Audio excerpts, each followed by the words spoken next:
Welcome to our May episode of TTP at Home. We are excited that you're joining us, and we have some fantastic guests with us today that we know you're going to love because you have been showing up at all of our satellite locations when we host them. Fran and I are excited to have a conversation with Tim Georgeff and Shelley Luther.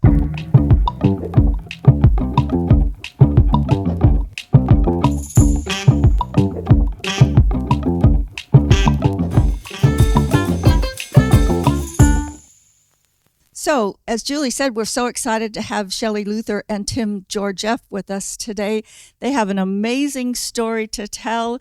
I have walked through it, most of it with them, but I also heard the presentation last month in Lubbock, and I was so inspired and uplifted and blessed by hearing your testimony. So, let's get right to it. Tell us your blessed assurance story. I think if I can just say, I would prefer that you guys start with like way back in the beginning, because I remember standing outside of the jail. Like, people need to start at the beginning, know who you are. I remember standing there and thinking, she's inside of there. And Michael Quinn Sullivan shoved a mic in my face, a megaphone, and he's like, Julie, you talk. And we were having a rally out there. I didn't even know who you were. Okay. But I knew your story and I wanted to stand up for you. And then later we met at a park. So we'll get all that, but start at the very beginning. So I'm the salon owner that opened against the COVID shutdown. And after being closed for about a month, we decided to open because we had, hairstylists in there that could not feed their kids. And after a lot of prayer, we decided to open the salon. And after doing that, I was thrown in jail for a couple of days. And after that, people forget, like, it was 2 weeks to flatten the curve, right? Like, that was the big thing, 2 weeks. And then 2 weeks became another week.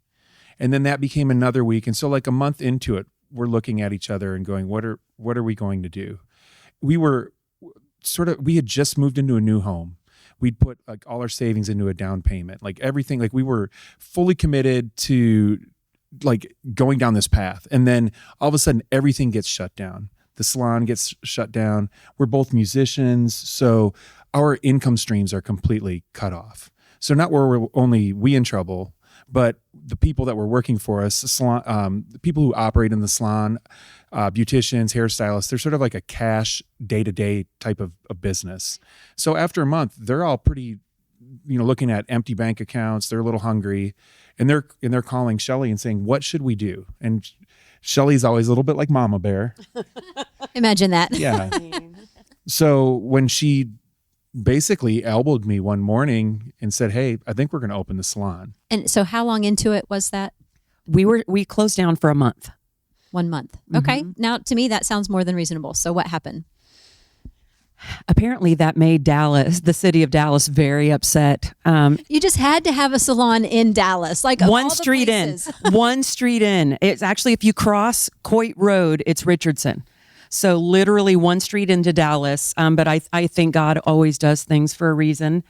And they sent me a cease and desist letter and all of the things that go with trying to tell you what to do.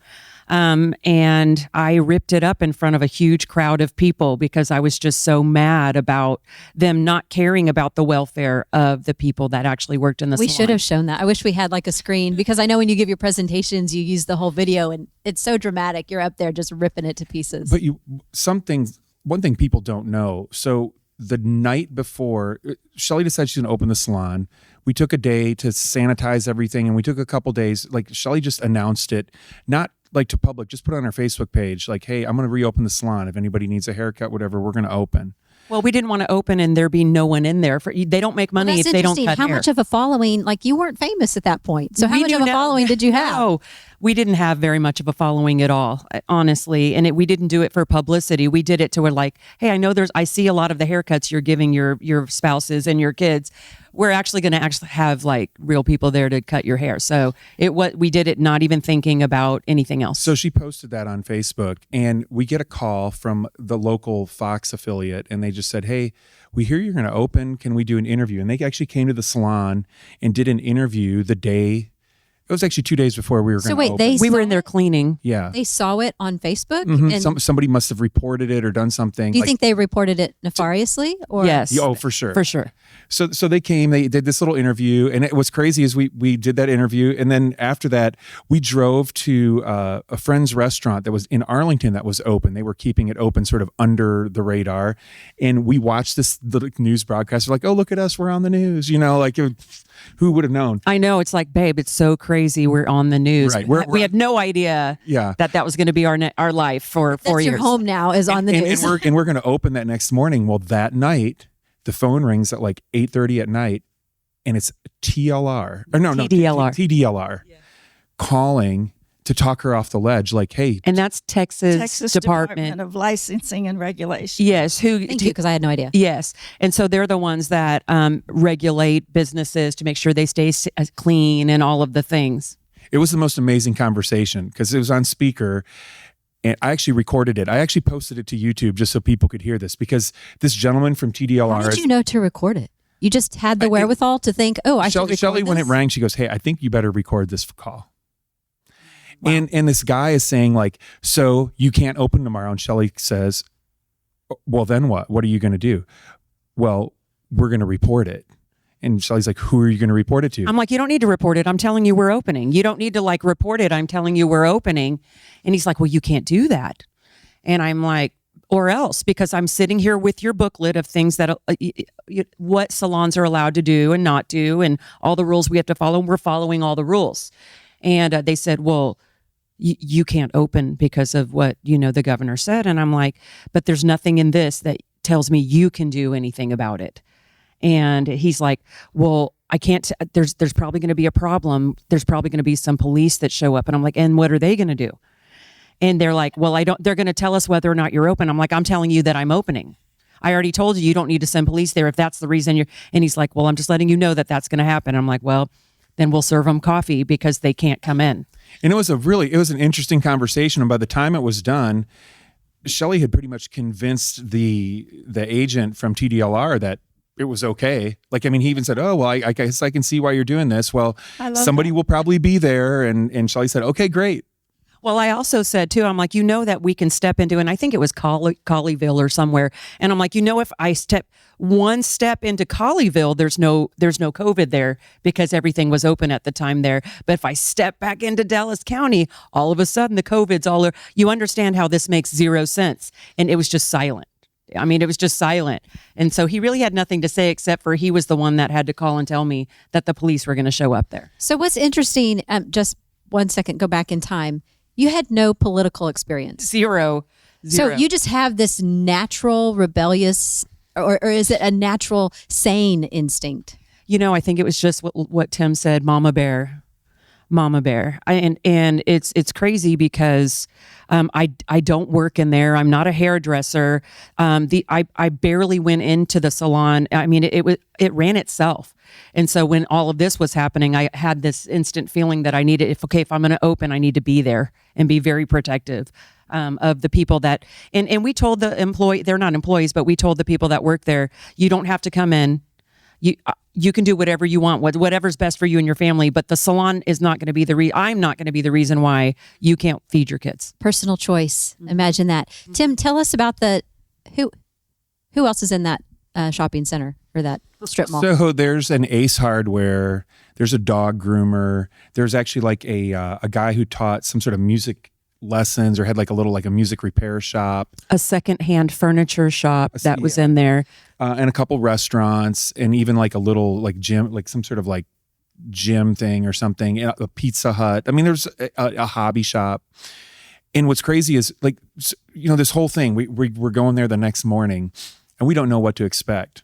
And as we're driving and I'm looking out the windshield of the car and there's helicopters hovering over about where this is going to take place, like where the salon is. And I'm like, hey, honey, I think this is going to be a bigger deal than we thought. We didn't know. Were you getting nervous at that point? Or you both are like, whatever, bring it on? I was nervous. She was just in full on like, hey, let's just go. We're just going to go do this. And we showed up and there were some people standing outside and there's some people with some video cameras and there's some TV trucks with their antennas up and there's a helicopter hovering. And what we learned over that first few days anytime the helicopter showed up, that means the police were on the way. Somebody would tell the news, hey, we're going to go do something. And so all the news people would show up anticipating there to be some sort of conflict. And it always de-escalated pretty quickly because the police would show up and it'd be like, hey, shut down. And Shelley'd say, no. And they go, okay. And then, well, what are you going to do? Well, we don't really know what we're going to do. And they would go over and confer in the parking lot and like draw straws. Who's going to come back and tell her to do something next? What was funny was we had all of these rules that you had to follow to get in the salon because everybody was looking at us like, what are they going to do? She's just trying to kill grandmas and just all the stuff, right? So we wanted to make sure that people were masked that were coming in. We were taking temperatures. We got rid of all the magazines in there. People were waiting outside in chairs 6 feet apart. Like there was nothing that they can say. Of course, when you go to Walmart, Lowe's, Home Depot, all of these other places, you're shoulder to shoulder with people. No mask mandate at the time, like nothing. But and the dog salon next door. The dog salon next door, considered essential. For sure. The secondhand furniture shop was open because he was selling CBD oil. So they allowed him to be open. So you needed to sell CBD oil. If I was selling CBD oil, there would have been zero problem. I just remember at one point someone asked you, how can you possibly open the salon? And her answer was, well, I have the key. That was awesome. Well, I mean, it was so strange to me because everybody's like, how are you doing this? I'm like, what do you mean? How am I doing this? I own this place. Like I poured my blood, sweat, and tears into this place. I own this salon. It's mine. I paid the lease instead of my own mortgage. I am going to open it if I feel like I should. So something I have wondered is, are you like the only person that would do this? Or you're just the only person that got famous doing it? Or others tried it and buckled when the police came? Or were you created for such a time as this? You had the right personality and you said, I'm doing this. You know, I'm not a very disobedient person by nature. I was raised by a Marine. I was a school teacher for 13 years. I'm a rule follower. So it's very abnormal for me to act like this. The mother bear thing, I think I've always had that. I have 2 daughters. I've always been mother bear. But I think there's a lot of people, a lot of the hairstylists I know were working underground. They were going to people's houses. They just didn't want to lose their license. And I think what was great about me owning the salon, I don't have a cosmetology license, and it wasn't it wasn't mine to lose. I could have lost my business, but to me, I'm someone that's like, oh, well, if I lose this, I'll just start again somewhere else. I have that attitude. But as far as my how I make income for my family, it wasn't in cosmetology. So that gave me kind of an upper hand to say, I'll just start again if something happens. As far as the hairstylists, that was their livelihood. And so but I did have 3 hairstylists and a nail tech come the day that we opened. Did you have any that said, no, this is too risky, I don't want to come? Yeah, we had 18 people at the time that were operating in the salon, and only 4 total came and worked when we first opened. But what was crazy is they said they did it for me. I found out afterwards that they said, we didn't know what was going to happen, but we knew that you were standing for us and we love you. And we came That's for you. Amazing. Because I love that, because when one person will stand, others will follow. And that's what we're all about. And am I remembering right? Didn't Ted Cruz come and get his hair cut there? He did come and get his hair. I didn't cut his hair. Way after. Huh? Yeah. That was after I got out of jail, I think. My timing gets Let's hear the messed jail up. story from your perspective. Okay, so let's actually jump into that part of the story. Tim, you're watching your wife go to jail. Tell us about that. Right. So we went to the courthouse, and because of COVID rules, they were only allowing, I think it was 6 or 8 people in the courtroom. There was Well, let's start again. They did not want to arrest me out right in front of my salon. So I was ordered to come to the courthouse so they could arrest me there because they knew it would be a scene if that happened in front of the salon. Were there news crews? Every day. At the police? There was one. There was one. Yeah, there was actually a protest going on. There were maybe 100 people that were marching in front of the courthouse. For Shelley? Yes. I wonder if that's the one I was at. Maybe. But I think so. I think it was the day after when she was actually in in the jail, not during the arrest time, because I was with you for that. They allowed one video camera in the courtroom because my attorney demanded it. He said it has to be that public. Warren? Yes, Warren okay, Norrid. He said there must be some sort of television of it because it's supposed to be public. And so that was the best move on his part, I think, because my parents who live one in Nevada, one lives in California, I have people all, my family's all over the nation. They were able to watch it live happening. And so I think it was 6 people allowed in the courtroom because of COVID. The judge, Shelley, Warren, her attorney, the attorney for the prosecution, who brought then 2 witnesses, which what they need a witness for. We were admitting the salon was open, it was done, but they brought 2 witnesses so nobody else could come in. Even the court reporter was required to go into a different room. So who exactly is the prosecution? The city of Dallas. Yeah. So I was forced to sit outside and watch on like closed circuit TV, like in the hallway outside the courtroom. And so I'm watching this whole thing go down, and you could tell it was staged from the beginning. Anytime Warren tried to object or say anything, the judge was basically just yelling at him to sit down, don't talk. The prosecution. Who was the judge? Eric Moyer. And it's funny, when I walked in, I knew I was going to jail from the moment I walked in with the look that he gave me of just absolute disgust. Is he still on the bench? He is. Okay, we're going to have to work on that. Yes, exactly. That would be amazing. I would be your top person to help with that. So I'm watching this whole thing go down. They have this like sham of it lasted about 35 minutes, this like sort of hearing.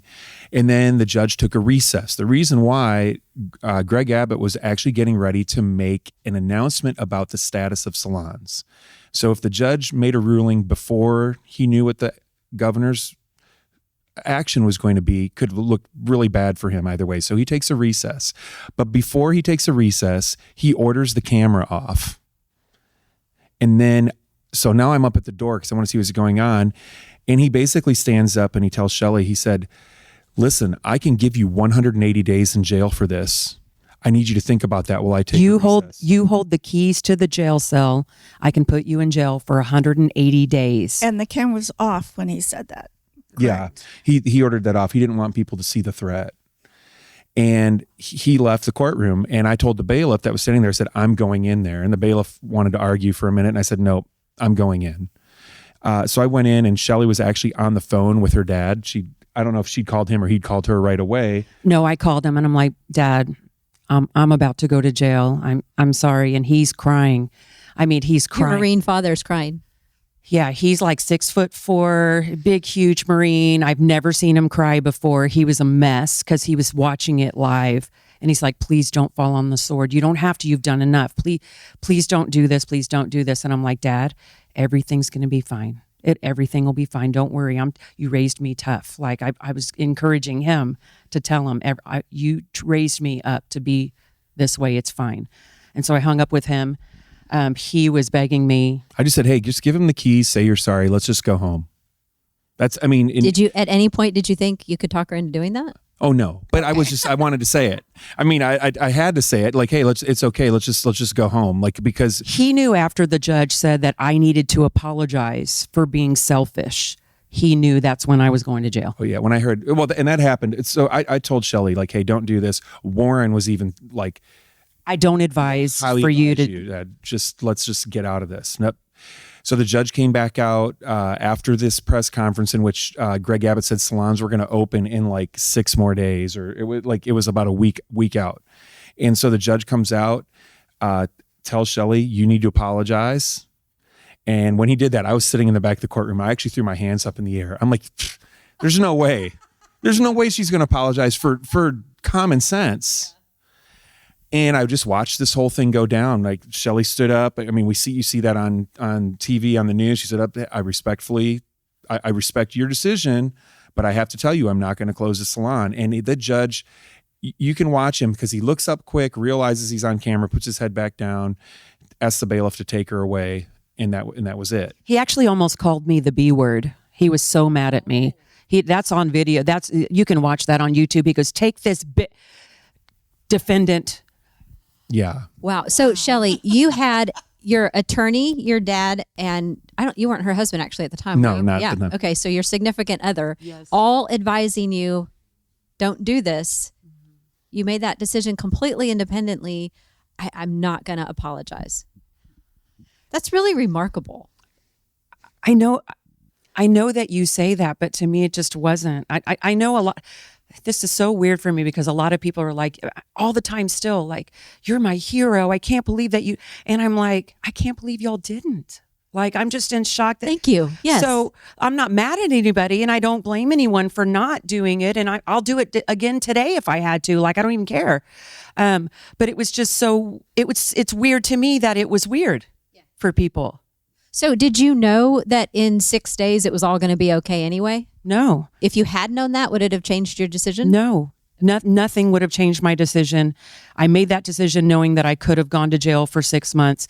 But I'll tell you, when we decided to open the salon, I had this overwhelming feeling that I was protected the whole time. And even watching back on TV, watching this, and I'm like looking at myself like 6 months, like I don't even remember hearing those things. I didn't remember anything, just said, stand tall. I will protect you. That's all I could imagine the whole time. I didn't even hear him talking. It was like the peanuts, like wah, wah, wah.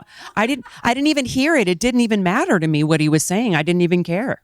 And that's the thing that has overwhelmed me about you, Shelley. In your entire journey, you have had this complete blessed assurance that you're doing the right thing and you go forth and do it. So I want to hear one more detail. And I know this podcast is going to go longer than most of them because it's such a fascinating story. We haven't even gotten into all the miracles, right? But, and I just lost my train of thought. No, you had already been in jail. So it's not like you were thinking, well, how bad can jail be? It's going to be like one of these white collar crime jails. I mean, like, you knew what 6 months would be like. Like, did you have you didn't know what that would be? I mean, I knew I've never been to jail. I think I've had like 1 or 2 speeding tickets. Like, I don't. Okay, so you had not at this point ever been through, because I know they did the strip search and all that. That was in jail after they put me in. That was after. Yes. So you didn't really know what to expect, or you had. I mean, I've watched TV. Like, I mean, you know what I mean? But I knew it had to be bad, and it was downtown Dallas. And at the time, remember, they were letting felons free because of COVID, because the jail was overcrowded. And so they were allowing child molesters out of jail the same day that I was put in jail for working. Does that not make your blood boil even today? Even today? To me, today, I'm just still in awe of people that were mad at us back then. And there's a lot of people that have come forth now that are like, oh my God, I hated you. I was so mad at you because and we've gotten a lot of people that have come to our side and said, in tears, literally almost everywhere we go, people apologizing to us. That's amazing. Yeah, no. That is and so amazing. that's what I'm saying. Like, I would do it again, because if anybody could see the amount of people that have come up to this and this changed them as a person, like deep change, it was worth it. Like, I'm getting goosebumps right now even thinking about it. So what they meant for evil, God took and used for good. What was your faith at that point in time? Like, had you grown up in the church? Were you born again? Were you Buddhist? I mean, I don't know. What was your background? Well, so I'd spent 25 years as a worship leader, was very involved in church, had a fairly good relationship with Jesus Christ, and had already been down my own path to sort of being born again. Shelley had her own story. She'd spent time at her church leading worship back when she was teaching and doing some different things. And I've been baptized, all of the things. And honestly, I thought my relationship with God was how it was supposed to be. And until you go through what we've gone through, you don't realize what it's supposed to be. And so, but in my eyes, I was like, I'm a nice person. I'm a godly person, and like I treat people the way I want to be treated. And I thought all of those things were what I was supposed to be doing. And at that time, I thought my relationship with God was great. And I'll tell you, once they put me in the jail cell, the first thing I did was go to God and say, now what do I do? Because I was Tell us about the jail cell. So you're in there by yourself. Were you? I don't know. So jail, it wasn't like bars. A lot of people think it was like, the metal bars. It was actually like cement blocks up to about waist high and then like plexiglass up to the ceiling. And they put me in an individual, like, I want to say it was like 6 by 10 foot cell that had like a cement block cot and a sink with a toilet attached to it. Actually, when I went in there was like a used feminine napkin like stuck to the toilet. It was disgusting. And then I was in like one room that had about 6 or 7 of those individuals, but it was almost like we were in there together, but not really. And so it was all women, one older woman, and then some fairly young women in their 20s and 30s all lined up in there. With me, and they just looked at me. I definitely looked out of place in there. I was definitely the only blonde person in there, and not that that's good or bad. It was just I looked different. Was wearing a full face of makeup from being in court that day, and all of them were very nice. They were very nice, but left me. Did any of them know who you were? No, they didn't until there was a TV that was kind of far away from all of us, but people could see it. You couldn't hear it, but you could see it. And then later on that night, I was just laying in my cot in the room or whatever cell, and I hear, hey, they're yelling, and I'm like trying to ignore it because I'm just trying to keep my head down. I don't even know what's going on. And they're like, blonde lady, or whatever. And so I'm like, okay, well, that's for sure me. And so like I stand up and they're like, that's you. Is that you? And I'm like, yeah. And they're like, what'd you do, girl? It was just whatever. And I'm like, oh, I just own a salon and opened up when they told me I couldn't. And they're like, and you're here? And even them, they're like, and you're here? And I'm like, yeah. The child molesters are on the street. But Exactly. you're locked up. Exactly. So yeah, they knew after they saw me on TV, but didn't really understand it. They were all very nice in there. A lot of people said, did you ask them what they did to get in there? A lot of people, I'm like, no, that's not something that you feel comfortable asking anyone in there. Like, what'd you do? Like, no, you don't do that. So while this is going on, 2 things are happening. Fran and I are outside, by the way. Oh, yeah. I'm driving home from the courthouse, and, it's easy to Monday morning quarterback this whole thing. But you're talking about like our relationship with Christ, right? I'm pretty distraught. I don't really know what to think about all this. And Shelley had given me her phone right before they took her away, and her phone is just ringing incessantly off the hook.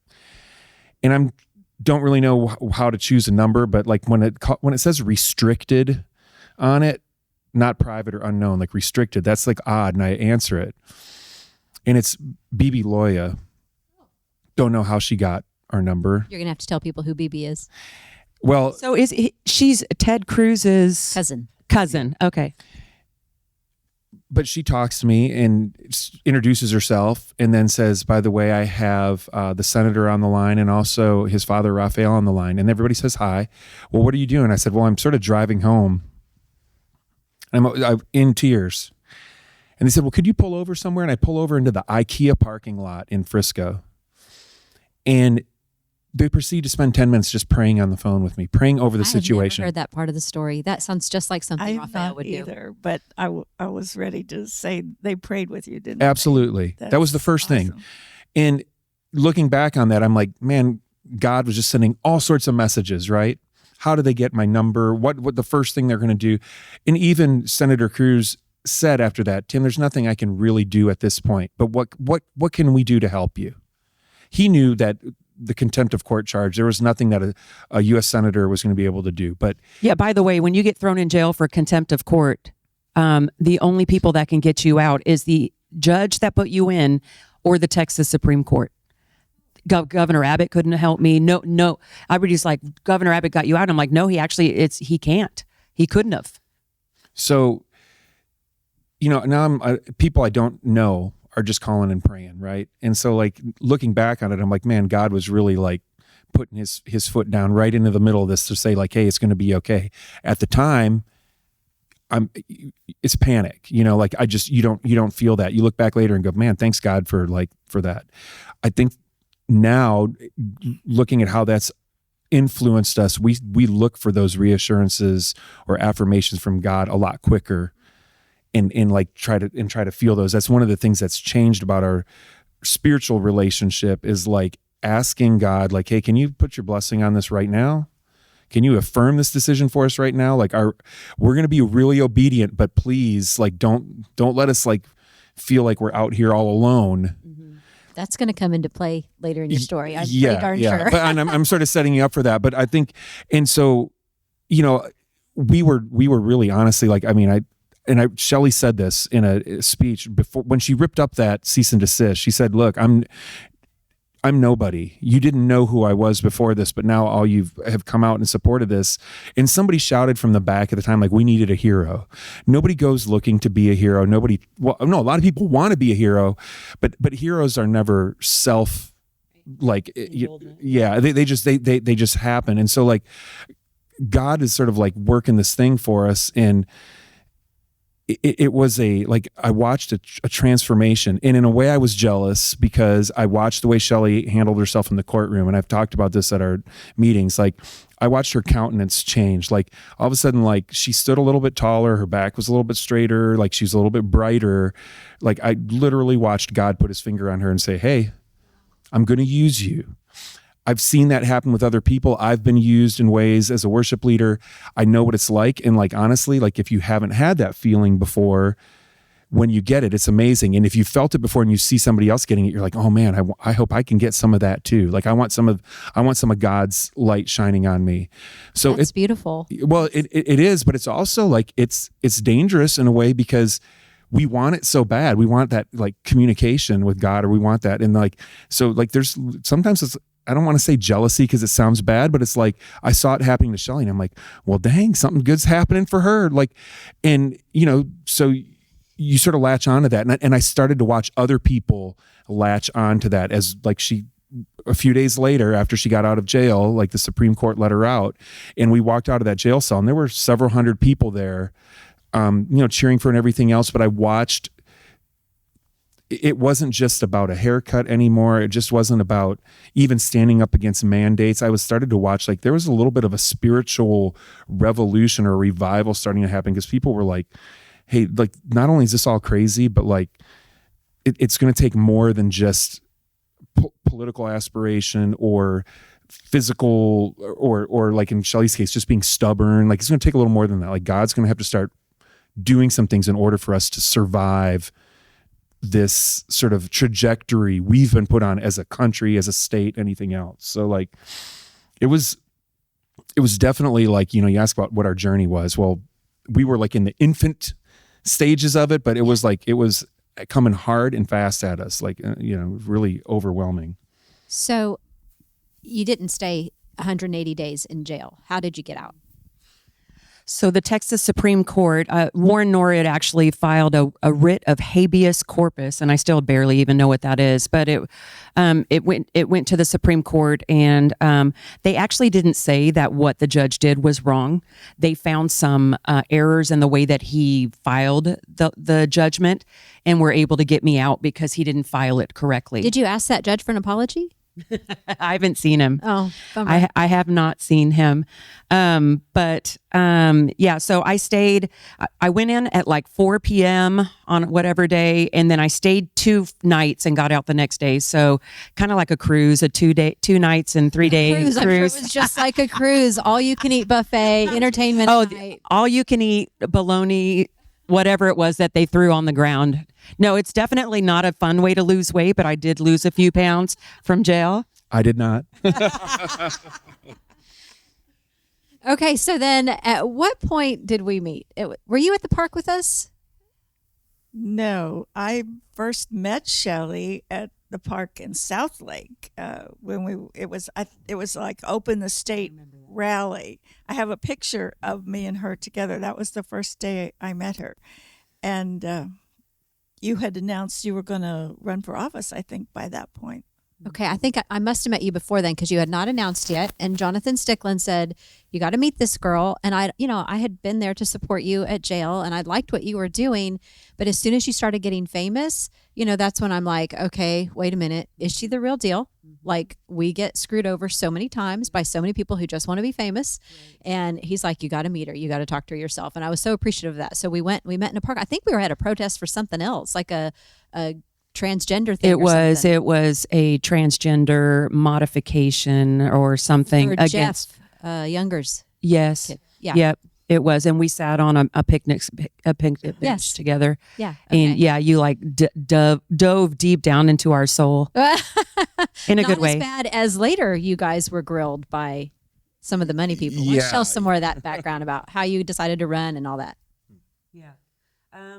Well, we just had a lot of people that were saying, like, there's an open seat, you should run. And we're like, we don't even know what that person does. Like, we weren't political. We had no idea. And I never had aspirations of being in politics ever. And a lot of people know that we're musicians, but we're actually introverts, which is hard for people to realize. I'm not a people person. People aren't my thing. And it's funny that we're sitting here talking on a podcast about being in politics right now. Yeah, we were unpolitical, non-political. I don't even know what the right word is, but we were so uninvolved. It's embarrassing, especially sitting in front of like the two of you who've been so involved for so long. But if you can imagine, before we open the salon, we really have zero involvement in politics other than voting for a president. We get out. And all of a sudden, Shelley's on Fox News anywhere from 12 to 16 times a day. Wait, was it only Fox? Did the mainstream? The mainstream media didn't interview me directly. They would put B-roll and say stuff about me, but it was mostly most of the Fox News in anything that was like a conservative talk show, podcast, that type of thing. And there were a few shows, but it was. Honestly, we would have anywhere from 12 to 16 Fox News interviews set up on the daily, Zoom calls, and we're driving all over the state doing things. We'd have to stop and find internet and do these Zoom calls. And everybody started asking the question, well, what are your political aspirations? And like Shelley she even answered on Fox News at one point, said, I don't know. God hasn't told me yet. Like, I really don't know. I don't really have any ambition to be in politics. Like, there's a lot of people who said, oh, well, this was a whole setup from the very beginning. Well, no, we had no idea. Tell the story about Maxine. Oh, yeah. So we were driving to Michigan to help Carl Mankey, the barber there. What's the governor's there? It was Gretchen Whitmer. Yes. And they were trying to shut down Michigan. And this guy's like 80-something years old and works in a barbershop by himself. And they were trying to keep him from working. And for some reason, we decided, like I told him, I'm like, I think we're supposed to go help him. So we were just getting in the car and driving. And we were doing all of these Fox interviews on the way. And so this woman, and I can't remember the reporter's name, but he had to get out of the car because he was having like an itchy throat or something. And I'm like, get out for a second so I can just do this interview. And while he's outside of the car, she says, well, Maxine Waters thinks that you should be ashamed of yourself for protesting against the shutdowns when, what do you think about that? And I'm like, Maxine Waters, she should be ashamed of herself for telling everybody else what to do while she gets her paycheck. And then Tim gets in the car and he's like, how did you do? I'm like, I don't know. Who is this Maxine Waters woman? And he's like, why? What did you say? And I'm like, well, I don't know. I just told her she should be ashamed of herself. And he goes, oh man, I'm babe. like, call the consultants. Yeah, like right away. We didn't. But you know what? It doesn't matter who she is. They're not celebrities. And I love that story. Thank you. Thank you. But we actually, you talk about God working again. Like, we literally had left our house that day in just like whatever, like normal clothing, and had gone to Target, or no, I don't even remember what exactly we were doing. We were doing something in town, and Shelley said to me, hey, I think we're supposed to go to Michigan to help Carl Mankey. And I said, and we had seen some of this online and on TV. And I said, okay, let me call, see if we can get some airline tickets or something. She's like, no, I mean right now. And I'm like, what are you talking about? She's like start driving. And I'm like, we don't have bags. She goes, that's all right. We'll stop at Target and get some clothes. We didn't even go home. We just left. We were like left Frisco and just started driving. Like, and who can do that? You just dropped everything and left. Yeah, well, at the time, my daughter was living at our house, so we had someone to help with the animals and all of the stuff. But it was like, we're going to go. And what was even funnier was we we had a couple people, consultants that were working with us, like helping us set up interviews, do some things. Well, we told them we're going to Michigan. They're like, hey, if Gretchen Whitmer finds out you're coming to do this, she will arrest you when you get there. She has already made a statement, like, don't show up here thinking you're going to like mess with what's going on. So I'm going to tell you a little funny story that nobody knows. You heard it here first, folks. We're a little paranoid about this, but we're also, every time we stop to do an interview, they're asking, where are you going? We're like, well, we're going to Michigan to help Carl Mankey. So like, we're sort of announcing it.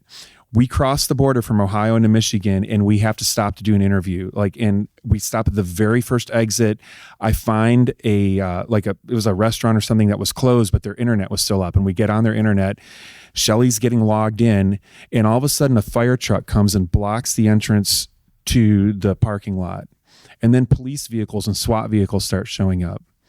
And there's like maybe a dozen vehicles and about 40 police officers, and they're on a hill, all like on this parking lot, all facing us. And Shelley's looking at me, and I'm looking at her. And the first thing I say to her, I'm like, I'm so sorry.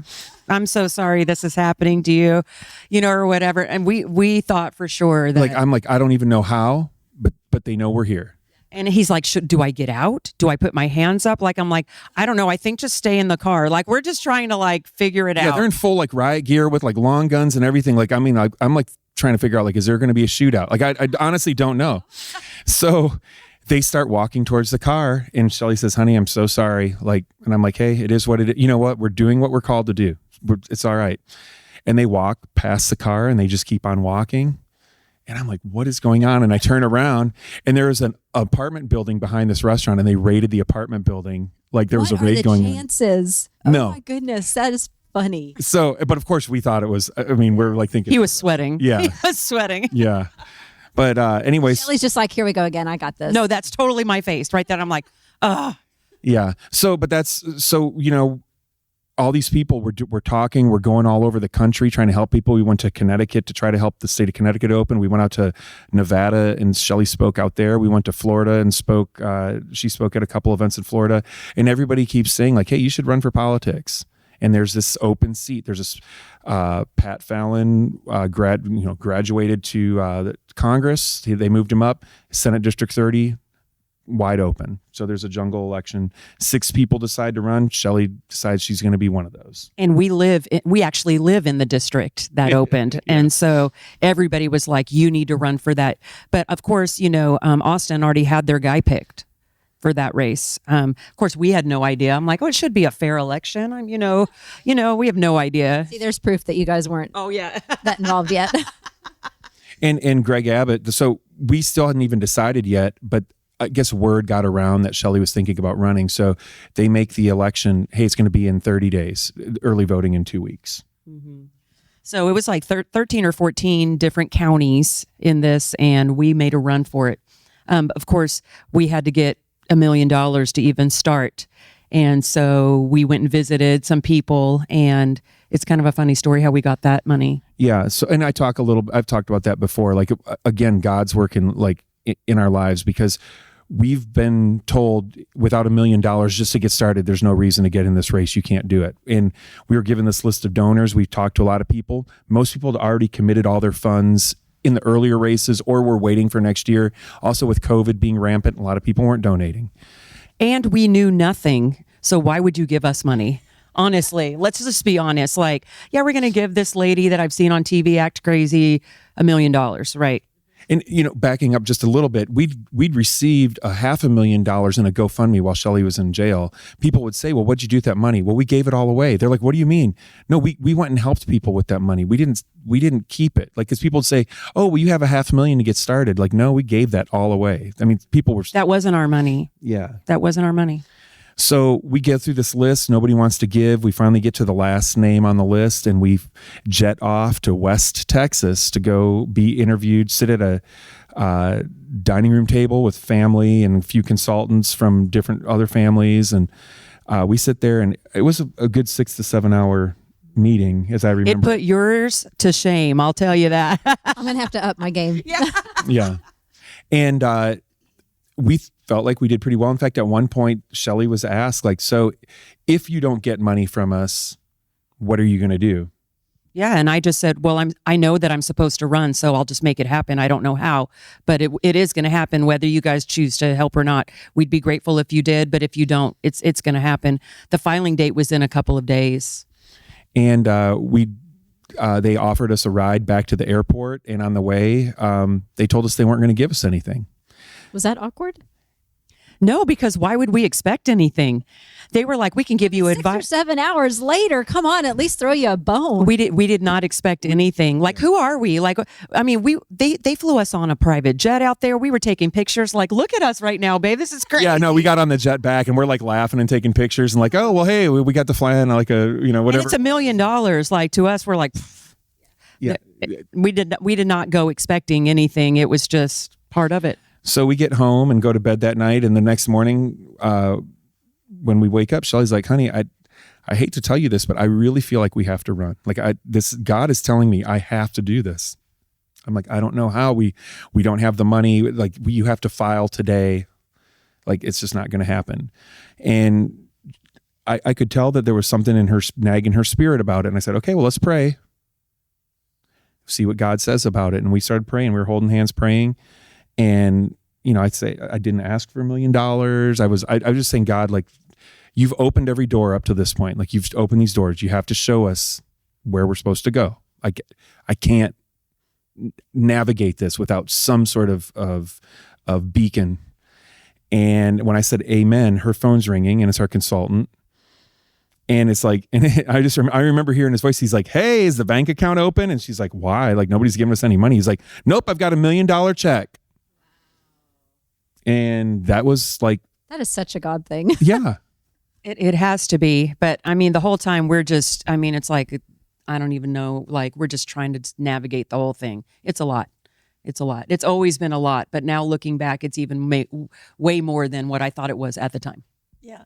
And what has always occurred to me as I've seen you guys go through blessing after blessing, and we haven't even gotten to the big stuff yet, but it's a wonderful blessing, but it's a huge responsibility. Mm-hmm. You now have to make sure that you're listening to what God tells you and that you're doing what he wants you to do. Mm-hmm. So that must be a little bit scary too. I absolutely have the fear of God in me for sure. Like literally. So it's a huge responsibility, and there are people that are looking at us wanting us to fail. And there's people that are looking at us saying, will they? I don't know. It's pretty impossible to go up there and do what she says she's going to do. And all I can say is just wait and see. Or even there's probably people that were still like me before that park bench, right? Mm-hmm. Like, well, I like her, but come on, we don't know her. Mm-hmm. And I would try to say, well, I interviewed and I talked to her, but even so, without a record. Right. Yeah. And obedience is hard. It's easy and hard. It's like a diet, right? Like, you know what you need to do. And honestly, if you can just do it, it's pretty easy, but it's hard. And it's like that. I keep saying and trying to tell people that, like, hey, God will like tell you like what you need to do. Actually following through and doing it is not hard. You just have to make yourself do it. But that's the hard part. And it might not be what you want to be doing. And that's what's really hard. Yeah. Or what about when it doesn't end like you expect? Exactly. Which we've had a lot of defeat in this last 4 years as well. Right. So, we lose that Senate District 30 campaign. We actually won it. Right. It was a jungle election. We actually won the outright campaign. But then in the runoff, we lost in the runoff. Yep. And then we actually were going to lose some of our property to eminent domain. So we moved it wasn't even just a few miles. So we moved into a different county, found what we think is our retirement home. Love it. But also happens to be square in the middle of a Texas House district where the rep is very squishy. He's a very nice gentleman. He's a nice man. He's not a good state rep. He's not who he claims to be. And so, you want to say who we're talking about? Yeah, Reggie Smith. And I'll tell you, nice person, nice family. He just he did a lot of things that were closer to what Democrats would vote for than Republicans, and so he needed to go. Pretty typical. And so Shelley decided to run against him, and actually we got a lot of I don't want to say pushback, but like the consultants all said, hey, like don't run this time. Like you just ran for Senate, need to work on some other things, and we'll run it. They were worried about ruining my name, tainting my, like running too many times or tainting. And I'm like, no, I feel like this is something that we're supposed to do. So we ran that race.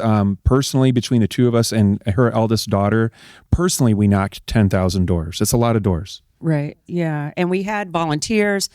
We ran that campaign. Let me just put that in perspective for people that are watching. So when we interview candidates, Fran and I do, we will ask them, how many doors do you plan to knock? Because we're not going to support you if you're not going to put the work in. Right. And if they say 2,000 or 3,000 personally, they'll knock those. And then they might have volunteers that knock more.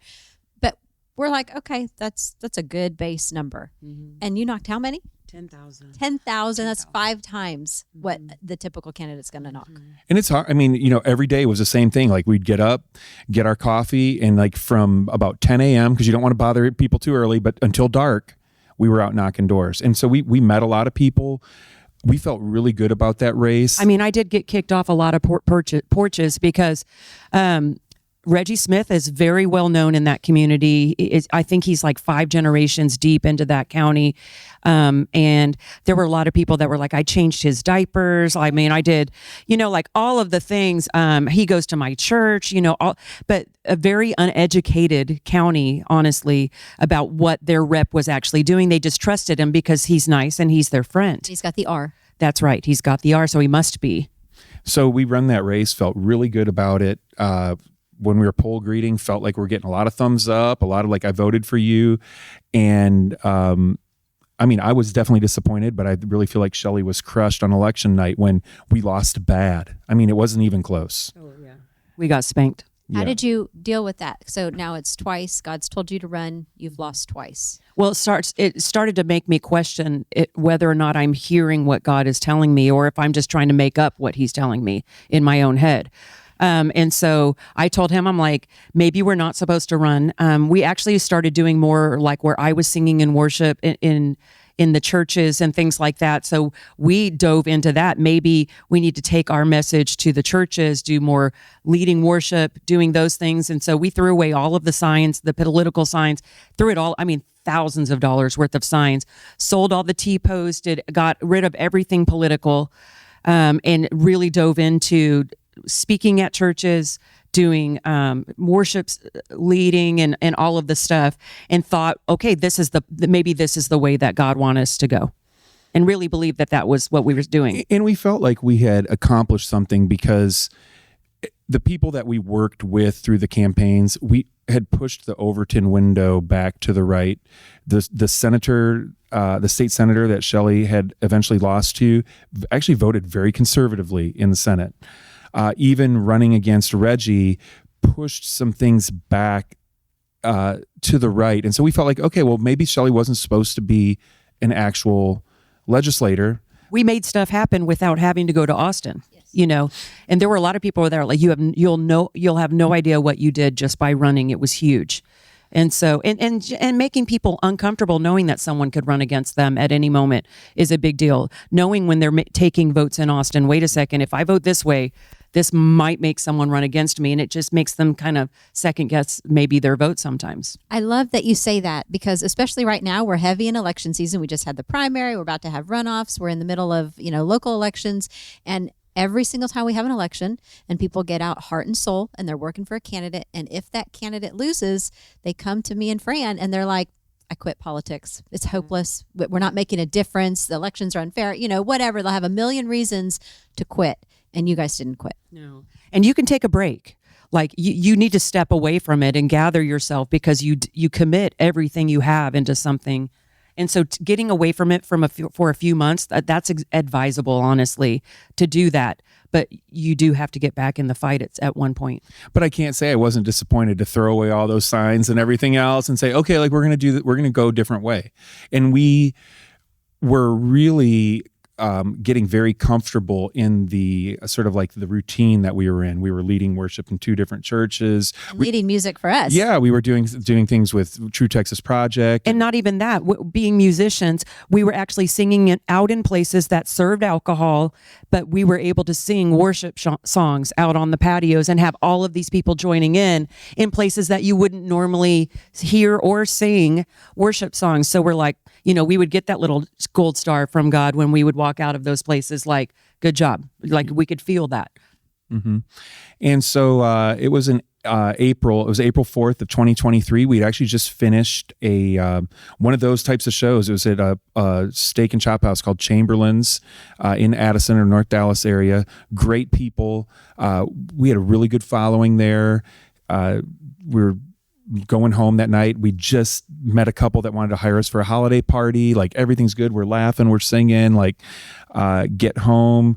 It'd been one of those sort of stormy nights, and I decided I need to go out and check the animals. We have for those who don't know, at that time, we had about 100 animals on our ranch. And so I was checking fences and gates and out there, like, prowling around in the dark with my phone light on, and I get a phone call. Well, we also had 60 eggs incubating on my kitchen counter. And they were due to hatch that night. And so I'm in there checking them all out, and I'm like, oh, they're not. They'll be here tomorrow. And so I go in the bedroom, and I go to take off one of my earrings and set it on the nightstand. And then all of a sudden, my head feels like it's going to explode off of my shoulders.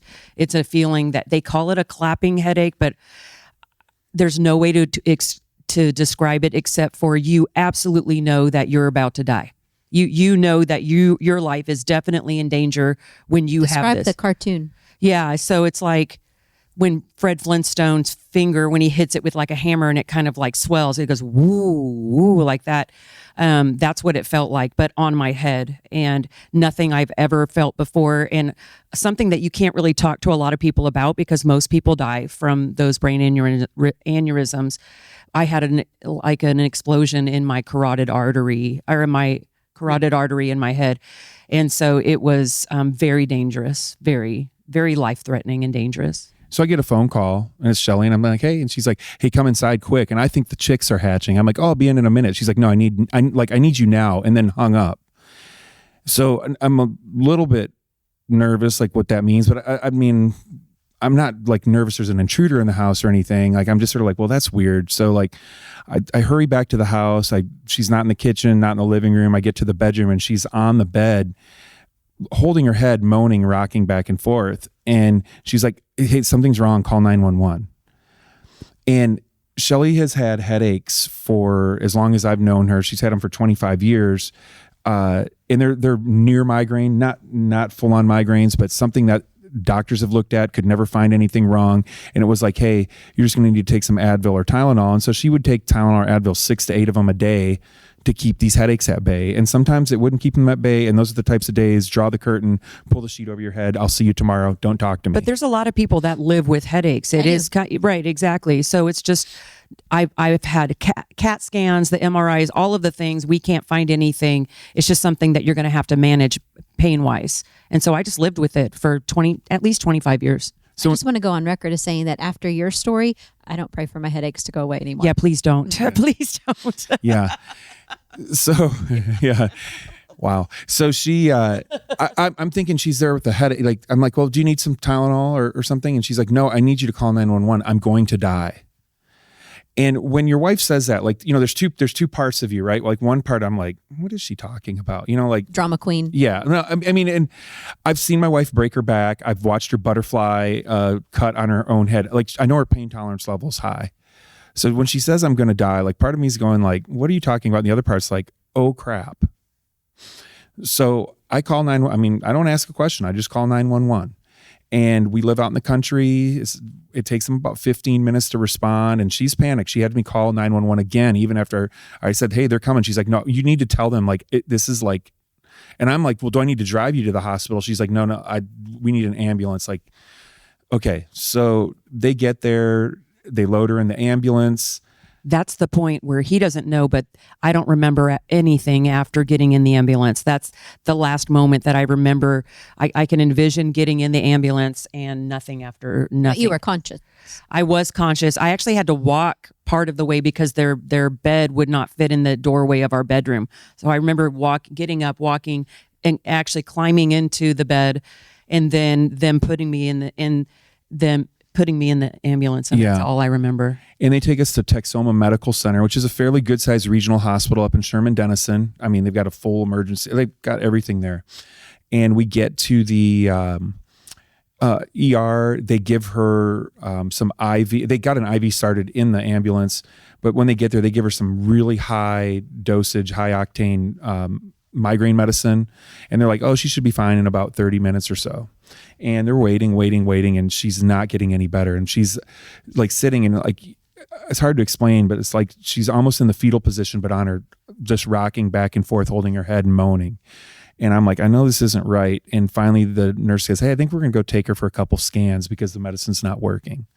And she's gone for 20 minutes or so. So now we've waited 15 minutes for the ambulance. It took us another 20 to get to the hospital.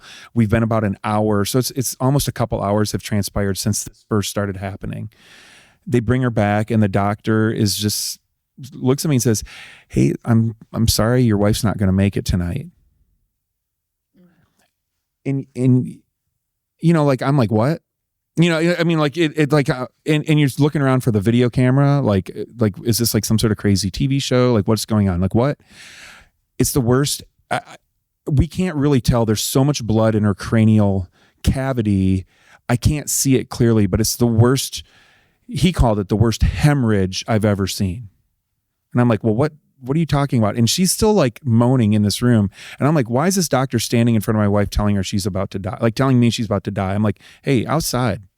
So we go out in the hall and I said, can you start over? And he said, so maybe she had a slow leak, like an aneurysm or something for a while, but definitely something hemorrhaged in there. And it looks like her carotid artery, and it's filled her entire cranial cavity with blood.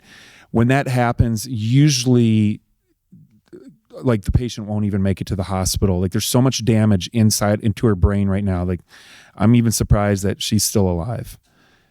Have you called her family? And I'm like, no, I called her family. Like, what are you talking about? I didn't even know. I just thought this was a headache. You know, like I feel really dumb at this point. So I'm like, okay, so what can we do? And he said, well, we're about to cut the top of her skull off to release the pressure so that she just doesn't have so much pain, but we're not equipped to save her. And I'm like, what? And he's like, yeah, we just don't have the tools and the things that we need here to save her. I'm like, wait, you said here. And so this launches a new conversation about where else we could go. Well, at that time, there wasn't anything open. But as this is going on, and like this conversation is just taking place, it's just a matter of minutes. And it's like nurses are coming and talking, and all of a sudden they finally say, hey, there's a bed in Parkland. Let's get her loaded up into the helicopter. So we go out, we get on the tarmac, we're getting in the helicopter, and we wait for 45 minutes for the helicopter to take off. They can't take off because of thunderstorms, and they finally bring us back in.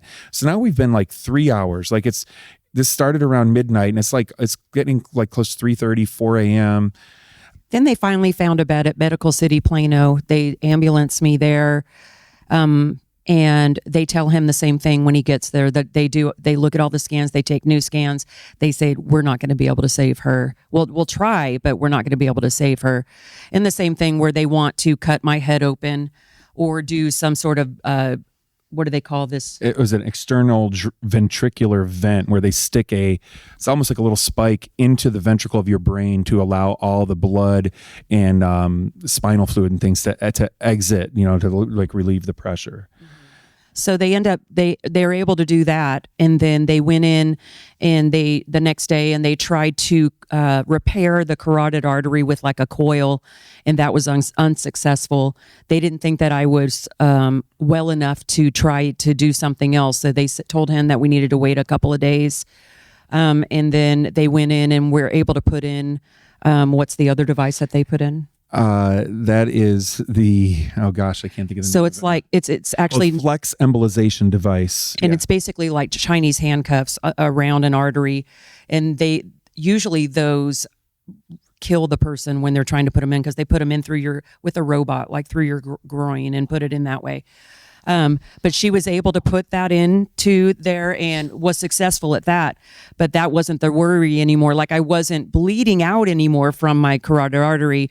All of the blood in my brain was causing multiple strokes, 7 or 8 strokes, they said, and I had like 6 different surgeries in like a week's time of them trying to fix all of this stuff. But they knew that I was for sure, if I was even in there at all, that I was for sure going to be paralyzed. And it was the left side of my brain that was damaged. Yeah, talk about that picture, because that was the most impactful thing to me. Right. So when they showed me several different times, there were new scans every day, but they would show me the left side of her brain.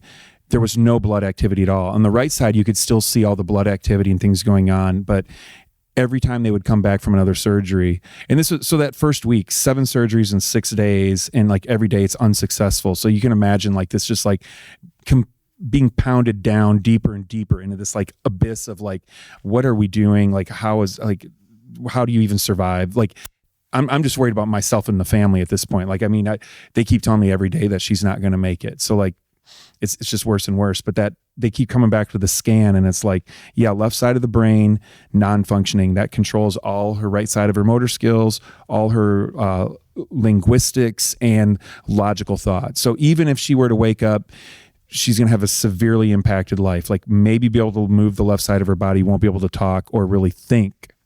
That's a lot. That's a lot to think about. And I had started way back when this had first started at the first hospital. I had looked for somebody to help me pray, and like at 4 a.m, of all things, the pastor from our church had the little green dot on Facebook. I'm like, hey, he's awake. I let him know. Like, Jason started praying for us immediately. But I also put something out on Facebook, just like one little post, and it was like, hey, Shelley had a brain aneurysm. We're having emergency surgery. I need prayer and help. It was really messy.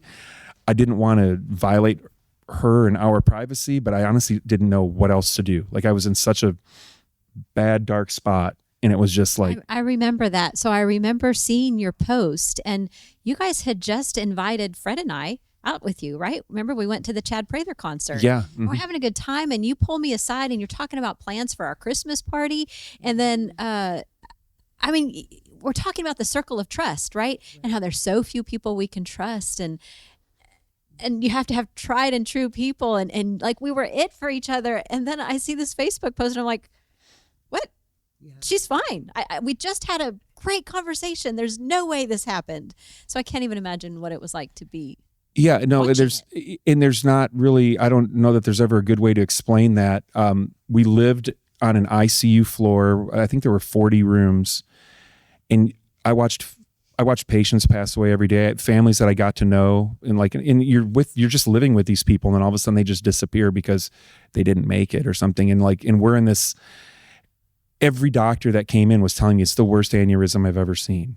The statistics were 99% of the people die on the way to with this type of injury, die on the way to the hospital. 99%. The 1% that survive, 99% of them die on the operating table, and the 1% of those that make it are severely impacted. There was no like statistic that came out as a winner. Nobody ever told me like, oh, well, hey, there's at least one person who survived this and is living a normal life. The odds of her survival were 1/10,000th of 1%. So it's overwhelming, like in a negative way. But there was something I did, and I apologize to people for this. Like, I lied on Facebook. Like, I did not want to admit how bad it was, so I tried to keep it positive. And then one of the reasons why, from the very beginning, I kept thinking, if I tell everybody like Shelley's like dying, the prayer is going to be for the comfort of me and her family, and like, hey, God, let her pass peacefully. That's what that first doctor wanted to do. Let's cut her head off, let her just experience like her last few hours pain-free. I was not ready to accept that. So like, I wouldn't tell people that. I'm like, hey, we're having another surgery. Doesn't look real good, but like, hey, we're still fighting, like she's a fighter. Like, she's going to, keep on doing this. So that was, I think it worked, because I have never seen people rally in prayer. We're talking, if God didn't answer that prayer, I would have been floored. There was never a point in time where I ever thought she's not going to pull through, because there were so many people. Do you remember when you sang at my 50th birthday party and I asked you to sing Rise Up, the song about Lazarus rising from the dead? And I would sing that song, and I've never felt anything so heartfelt. And I knew that was God leading me to pray. And I knew he was doing that for thousands of people. Right. Like, all over the world, we found out, like people in Israel. I mean, people all over the world were reaching. So humbling. It's humbling, and it's just, I have no words for it. Like you can't explain how that makes you feel as a person. You remember my dueling piano partner, Tim Bowie, who played at our first TTP event. He called me from the Bahamas and he said, "Hey, what's going on?" And I'm like, "What do you mean?" He goes, "Well, I'm seeing all this," but he goes, "I walked into a church in the Bahamas and Shelley's picture's on the screen and they're praying for her." I just got chills. Wow. Wow. Like, because he was on a cruise ship and he just was like, "Hey, I like," and this was happening like all over, like the amount of prayer that was coming in, and of course at first it was really messy. Like I didn't even know like how to pray. I watched Rafael Cruz pray, and it was like a declaration of healing. It was not like, "God, if this is your will." He was like, "I declare Shelley healed. I declare the aneurysm gone. I declare that," like, it was a different type of it was a different type of prayer. We've spoken to a lot of people that said when they heard that prayer, they started praying differently from him. Yeah. And, and so, I mean, linked back to when the very first time the Cruz family prayed for us, right? Like, God puts people in your lives for something intended later. And even like when we look back at this whole process, like we keep thinking, oh, well, the salon was the big thing, or running for Senate was the big thing. But that was just building this like sort of platform and network for us, because when we really needed it the most, all these people answered the call. Like, I mean, it was like, "Hey, we need prayer." And it was, I mean, it's not exaggerating to say hundreds of thousands of people, because I mean, we have that many messages. Like, and people that did not side with us politically or were mad at us before, coming out of the woodworks, coming together and coming up for prayer. So it's very humbling. So is Shelley now a chapter in some medical journal somewhere? For sure. They told us that we would be in medical journals. Well, talk about the shawl. To know that. Okay, yeah. So one of the things, a good friend of ours named Rebecca from Kings Trail Cowboy Church, we go to church, she'd asked me, she said, "Hey," and there were a lot of people that wanted to come to the hospital. We were on a neuro ICU floor. People were just not allowed in. Like it was a pretty big process just to get in and out of the room. So, but Rebecca was very insistent every day, like, "Hey, I want to come up there. Even if I can't see her, I need to come see you." And she's a close friend of ours. And I finally said, "Rebecca, you come on up." And she had a prayer vigil at the church, and they had gotten a prayer shawl from Israel, and they had anointed it at that prayer meeting that night. It had actually been used, I found out later, to cure and heal a couple other people before it made its way to our church and to us.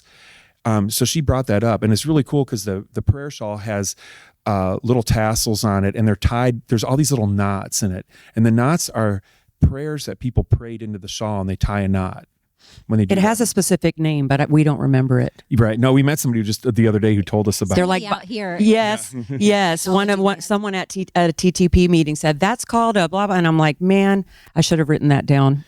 So she brought this up, and we prayed over it, and I allowed her into the room. Actually, our pastor Jason came up too, and they both prayed over it. The leader of our biker ministry, which I know sounds crazy, but like I called it in the book, which we'll talk about shortly. I called it like the thunder of the bikes, because like the biker ministry showed up. You can imagine like 100 Harleys riding into this hospital, right? Like, I mean, just it was crazy. But he came in and laid hands on Shelley. But this prayer shawl was always present, laying over her legs. In fact, when they would take her for surgeries and stuff, they would try to take the shawl off, and I'd say, "Nope, that needs to stay on. If you need to move it, it's fine, but it needs to stay on the bed with her at all times." Like, it never was taken off the bed. And as we progressed through this, I started noticing, especially once Shelley started to improve and people started realizing there was a chance for survival, nurses were coming in, and they would come in the middle of the night, and they would play with the little tassels or put their hand on it. And then they'd walk out. And one night I followed a nurse to see what she was doing. And she came in there, she played with that shawl for a second and walked out, went over, put her hand on her patient in a different room and started praying.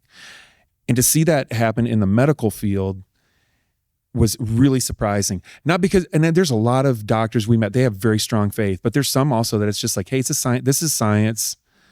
And we're doing, I believe God gives us that or gives certain people the ability to be an amazing or miracle producing surgeon or doctor or nurse, whatever. But I was watching people's lives just be changed by, like, they're looking at this prayer shawl and they're looking at Shelley and going like, These poor people that choose that profession, especially on that floor, you are some sort of human, superhuman to even work on that floor. They see a lot of death, a lot. And so it was something for them to see someone that all the doctors said was not going to make it to come back from the dead, honestly. So tell us about her coming back from the dead. Like, we haven't even gotten to that. Like, you're still Right. in a coma, right? well, so, they put this device in her head, this flex embolization device that solved the problem of the carotid that was hemorrhaged. And then they did all these surgeries. They eventually found a couple of the arteries that had been damaged or crimped up from all the damage. They got those open with balloons and stents. They get everything sort of working in working order, but the left side of her brain's still not functioning, and she's still in a medically induced coma. And they walk in one day and they say, hey, we're just going to shut it all off and see if she wakes up. And I'm like, We can't keep operating on someone we don't even know if she's in there or not. and it's panic again. I'm like, But I think they blindsided you, right? yeah, it's just like, because the doctors did their rounds at like 9 a.m. While at like 7:30 they all come walking in, which is odd. And it's like, hey, we're shutting it all off. I'm like, whoa, what do you mean you're shutting it all off? She's on max fentanyl, max propofol, max everything you can imagine is maxed out, and they're shutting it off, including the ventilator that she's on. And I'm like, whoa, what are you doing? Like, no. And they're like, well, we have to see. And the doctor told me, it was the head surgeon, said, hey, I need to know. We can't keep doing these surgeries. We'll see you in 30 minutes. And then they all leave. And I'm in there, and Shelley's sister Carrie's in there. And again, it's not like I can go run down and get the family, because people just can't come and go. So it's like, we're sort of stuck now for 30 minutes to see what's going to happen. And we're watching, and like, there's like little tremors here and there, nothing that we hadn't seen before, but everything we see, we're like, oh, that's it. Like, she's waking up, right? And like, well, it gets to the point where We didn't even know the ending, and we're like, oh gosh, no. I'm getting chills all over again. All the numbers on the monitor are like haywire. Everything's bad. I'm like, crap, like she's not waking up. And so I just get down on my knees, and I'm like, next to the, It's still hard. and just start praying. And I can't explain like the change in my process, in my thought process, but I was so angry with God that day, just so mad. So you are human. Yeah. Just a little, because he's actually... And I warn people, like, like, it's okay. Being angry at God can be probably a dangerous place to be, but it's okay. He can handle it. I don't know if we as humans can handle it all the time, but I got angry, and I was like, God, I'm tired of this.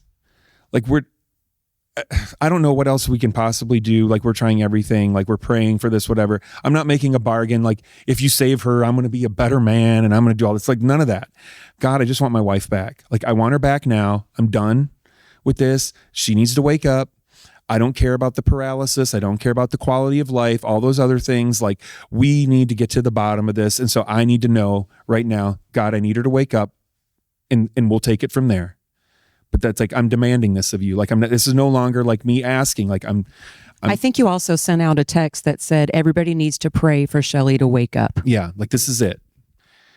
Because I was afraid the doctors are going to come back, and if she's not woke up, it's like, okay, we're just going to leave the machines off and let her go. Like, and so I stand back up after that prayer, and I lean over to kiss her on the forehead, and I'm like, I don't even know if I'm whispering it or not, but I'm just like, hey, come on, babe. Like, I need you to get up. Like, need you to wake up. And I bend over to kiss her, and for whatever reason, her sister had her phone out and was like taking a picture. And as I stood straight back up, like, Shelley's eyes just cracked open, and it wasn't like open and like, hey, how are you? It was like, they were very unfocused and everything. And I'm like, hey, I love you. And I watched Shelley's mouth move, and I say it jokingly. She either said, I love you too, or what are you doing? Probably, what are you doing? Because she didn't know. We find out later she has no idea that any of this has happened. But Carrie caught that on camera. And then like, she's like, oh my gosh, Tim, she's awake. And I'm like, yeah. And like, we start yelling for the nurse. Well, the nurses, I mean, they already know. Like, they're in there turning the machines all back on. Like, okay, she opened her eyes. That's what we needed to see. And so now it became a process of how do we wean her off all this medication and get her out of that medically induced coma in a safe way. She'd been running a fever that was like 105 degrees every day since she'd been in there. Her body was like, nothing was self-regulating. So then that became the real battle of like, okay, she's awake. Now what do we do? And so it was actually later, I think it was later that day, they actually extubated her because she started over breathing the ventilator after she woke up like that. She didn't need it anymore. So they took that out. Of course, she hadn't eaten in 10 or 11 days. She was very, very, it was really skinny. Like they couldn't put a feeding tube in when you've had all of that brain damage because you can aspirate. So I hadn't even had any kind of feeding tube or anything for the 10 days I was So there. we were in a sort of a dangerous spot. So it was the next day they finally decide they're going to get a feeding tube in her.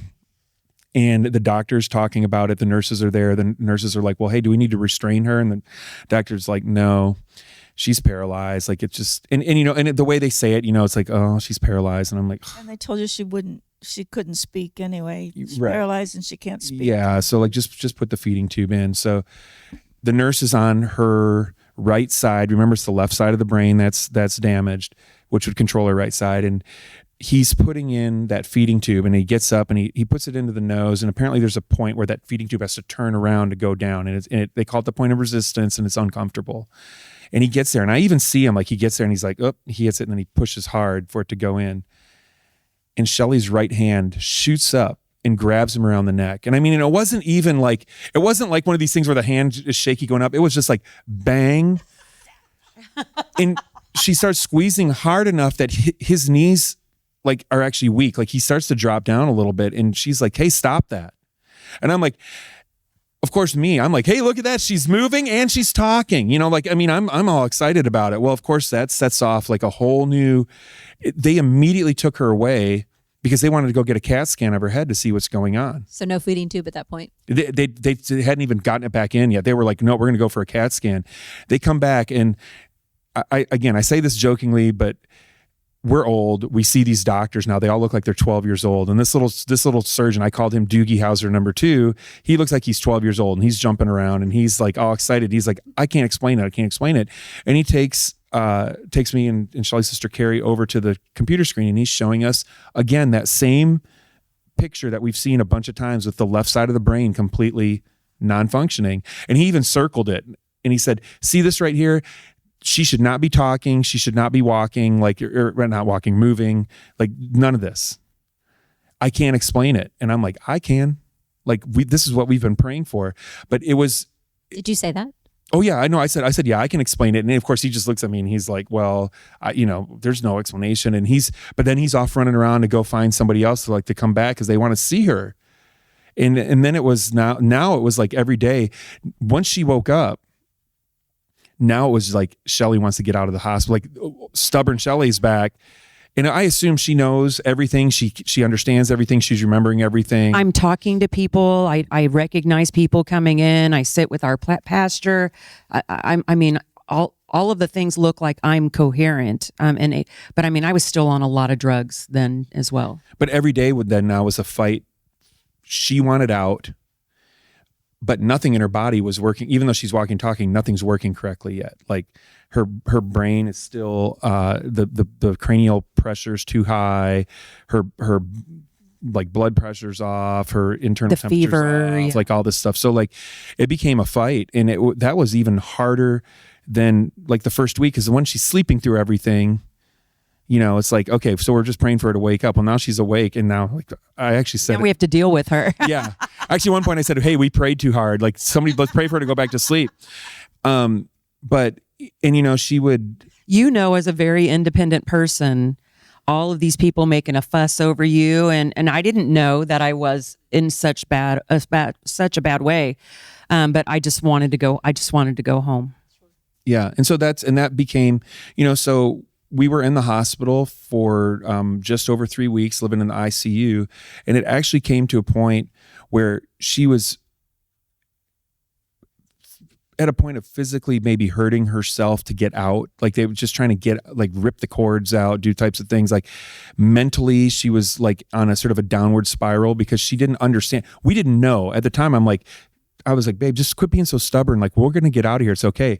We didn't realize like her mind still wasn't comprehending what was going on. Like, she didn't really know like that she'd had this, like the worst aneurysm you could ever have, or she had a device inserted into her brain that like nobody's lived through type thing, like, so we're just all like arguing with her, like, hey, just calm down. It's going to be okay. And she's like, no, get my stuff. Let's get out of here. Like, I want out.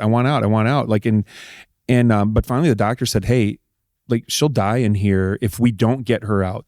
We're not going to step you down to a rehab facility. We're not going to a different floor. Here is all the medication. And to put it into perspective, the first round of medication for 1 week was $1,200 because it was so much. And like, there was no instructions either. It was like, hey, just here's all these pills you're going to take and make sure you get some sleep and like, good luck. And so that's how we went home, like out of the hospital. And she was bawling on the way home in the car. At first I'm like, are you happy you're going home? She's like, no, I don't, you're not taking me home. Like, I don't know what's going on. She was scared because after all that, all of a sudden realizing like, hey, we're on our own, like, like with not knowing like what to do. So that's how I felt when I brought Lizzie home as an infant. when I first had a baby, I was like, who left me with this baby alone? And then they're like, okay, bye. I'm like, crap, now what? But so we get home and so I've been making these updates every day to like keep people apprised as to what's going on. People want to know. If I didn't do an update in a timely fashion, they thought I died. Yeah, no, I would get hate there. mail from people, like, But when I got home, like even the updates started to get a little bit fewer. But I think people assumed like, well, we're home, like everything must be okay. They didn't realize that like that was just that was the beginning of a very hard journey being at home. And then when I did start to realize what had happened to me, then I went with this fear 24 hours a day of that it was about to happen again. Because when I finally was able to talk to a doctor, I'd be like, so how do we know this isn't going to happen again? She's like, well, you don't. And they couldn't tell you that, but they can't tell you that. They can't tell. But to me, it was just me, and I was about to have my head explode again. And it was very frightening. And it's hard because we would have this conversation on the daily, and I'd say, honey, give me, because she'd say, she was upset. She'd tell me like, I don't want to leave you alone. Like if this happens again, I don't want all this, like all the fear you have of like leaving a spouse behind or something. Right. And I'd say, honey, just give me your best 5 minutes. And then after 5 minutes, give me your best 5 hours. And after those 5 hours, give me your best 5 days. And your 5 weeks, 5 years, who knows, 50 years from now, we'll look back at this and go like, hey, but you know what? If it's only 5 years, just give me your best 5 and let's just go with that. And we'd have that conversation every day. And then the next day we'd wake up and we'd be back in this dark spot again and I couldn't figure out like, why is she not hearing me? Or like, why are we constantly like having this? Well, I didn't realize her brain was still in a healing pattern. And like, even after being home for almost a month, she still didn't remember anything, like none of it, like didn't know. She was asking me like, so were we in the hospital twice? Like what happened? Like where was I? Like what was going on? And then she would even ask me like, hey, how do I know I'm not dreaming now? Because this all seems like a dream. And so it was a really confusing time, not only for me, but for her and for her family and for anybody on the outside looking in, because they all just assume like, oh, they're home, they're fine. And people see us now and they look at me and they see me and they're like, oh, it must not have been that bad. No, it was the worst. It was horrible. And it's not like we want to put all of our stuff out on Front Street. Do you know what I mean? But in order for people to understand exactly what the miracle was, they need to see us now and see pictures and know where we were at a time. And we have to be able to tell people we were in a really bad place. So like crazy thing, the day after she goes into the hospital, all those chicks hatched that were on the counter, all of them. Normally yield in an incubator is about 50%. No, it was like Jiffy Pop popcorn and all those things coming out. So we're home from the hospital. The chicks have been in a brooder for a long time. I'm out building chicken coops one day to house all these chickens that we have. And she comes walking out, which is, first of all, she hadn't been outside in a long time, but she comes out and this was like August, September-ish. Yeah. And I set up the little rocking chair for her. You had in April, right? I had it in April. I was still sleeping like 18 hours a day for a month after getting home, just taking medicine, eating a meal, Everything tasted gross, like it was hard to eat anything. And actually probably like 6 weeks went by before we even started going out to like physical therapy, because my speech was really messed up still. And I had lost like 20 pounds in the hospital. And so I was just super weak. And so we went to a couple months of physical therapy and speech therapy after being home for after a month. So I'm still not leaving the house very often. I just had this very afraid feeling that it was going to happen again. So she's rocking there next to me while I'm working on the chicken coop. And I had, of all things, streaming on my phone, I was listening to the Ken Paxton impeachment. And Shelley's sitting there, and like, she has not been on social media. She hasn't watched, other than watching the Rangers or the Stars on TV, really has not watched news, not been involved in anything political. And she's sitting there rocking, and I can see her, and like, she's listening as I'm working, and she's like, "What is this?" And I'm like, "Honey, they're trying to impeach Ken." And the whole world went crazy while you were in a coma. Yeah. Exactly. And when I say that they're trying to impeach Ken, it's not because I don't respect him as the Attorney General. We're friends with Ken because he stood up for Shelley when she got thrown in jail. He's one of the people that stood up for hardcore. And I said, "Honey, they're trying to impeach Ken." And she's like, and she said it just like this: "Those fools are doing what?" And so I had explained to her what happened. And as I'm explaining it, I could see her eyes. Like, she's just like, what in the actual HE double hockey sticks is going on? And so she listens for about 5 more minutes, and then she gets up and goes back inside. And I'm like, "Oh, okay. Well, first time she's actually come out in the sun in a while, right? You know, I go back in later that day, and she's on her phone, and she is like furious, and she's on Twitter and Facebook, and she's just reading. She's still really not good at typing yet at that point, but she's just reading all this stuff that's going on. And she's like, "Can you believe they did this? Can you believe they did this? Can you believe this happened?" And I'm like, "I know, honey." And remember, we threw away all our political stuff. I'm like, "I know, honey." And I'm thinking, did you know that Reggie Smith was the chair of the Election Integrity Committee, and he killed every connection, and he killed every bill, and we have President Trump coming up, and blah blah blah. And so she's just incensed about all of it, and I'm like, "Oh, this is great." But so the summer rolls on into the fall. We had family that lived with us and helped us through the summer. In fact, and her daughters were still taking turns, and her sisters, her mom, her dad came for a while, like everybody. So eventually I have to go back to work. I had taken a lot of time off of work just to be with her. And I eventually start going back to work, and I'm driving to work one night. In fact, I'm going to Chamberlain's, the same place that we had been the night that this happened. And I'm on the way, and she calls me on the phone. And of course I pick up. I'm a little nervous. "Hey, what's up? Everything okay?" She's like, "Yeah. Hey, I think I'm going to run." And I'm not lying when I say, because we have hiked in our life. We've done different things, but one thing we've never done is run or jog. And so when she says, "Hey, I'm going to run," I'm like, I literally said, "Babe, you have never jogged a day in your life. What are you talking about?"